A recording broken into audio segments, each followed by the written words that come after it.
Inside Shark Tank's most secretive deals. Hey guys, today we're going to take a look inside Shark Tank's most secretive deals. Let's get right into it.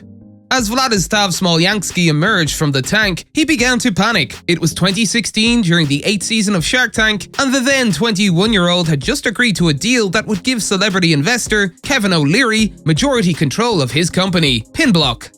After sharing his American dream story of emigrating from Kiev, Ukraine to New York and launching his toy company, a Lego competitor, in which every block is the same shape, allowing users to create complex 3D models, O'Leary offered the young entrepreneur a typical shark deal. He'd give Smolyansky $100,000 in exchange for half of the company, contingent in the pair striking a partnership with a major toy manufacturer.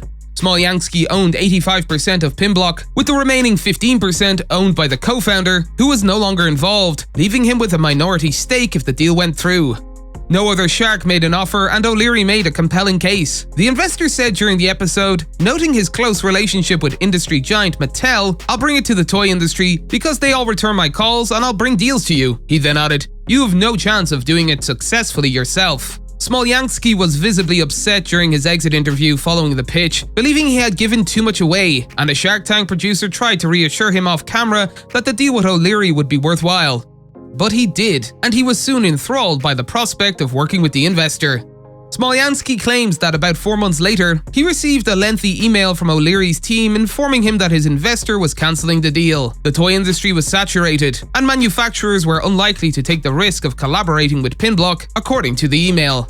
There was no room for bargaining. Smolyansky was heartbroken. Not only did he want to work with O'Leary, but by that point, Smolyansky was also counting on the promised $100,000 to meet the demand for his episode, which aired during the holiday season.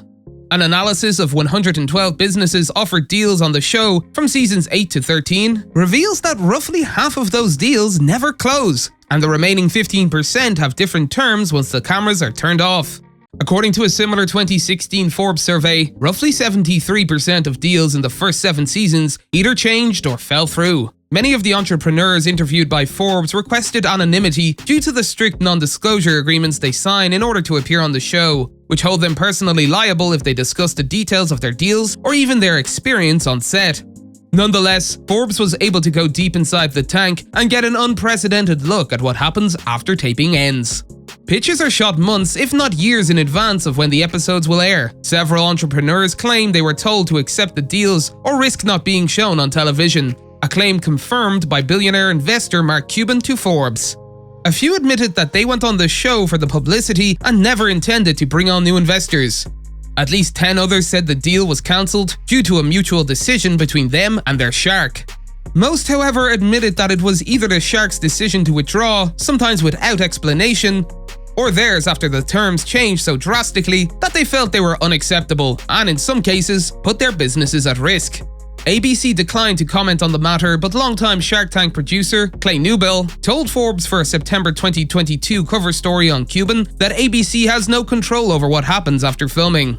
Newbill said, "From that point on, it's between the entrepreneurs and the sharks," adding, "We think of ourselves as the matchmakers, if you will, where we're going to try to find the best entrepreneurs in the country and hope they fall in love and that a deal is made." Deal or no deal, almost every entrepreneur surveyed by Forbes said appearing on Shark Tank was worthwhile just for the exposure. According to Nielsen data, an average of 4.2 million people watched each episode of Shark Tank Season 14 when it premiered in September 2022. Episodes are also syndicated to CNBC, streamed on Hulu, and snippets are uploaded to YouTube, attracting millions more viewers. While the producers of Shark Tank spend months vetting businesses before filming, the sharks have no information prior to the pitch, which is edited to about 10 minutes on TV but can last anywhere from 30 minutes to over 2 hours in person. After a handshake agreement, the investor begins their own due diligence. It's no surprise then that even those who say they'll invest aren't required to.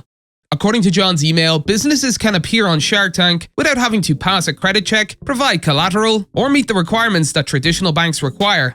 Nonetheless, many contestants describe due diligence as an opaque and time-consuming process that left them wondering whether their shark would ever want to invest.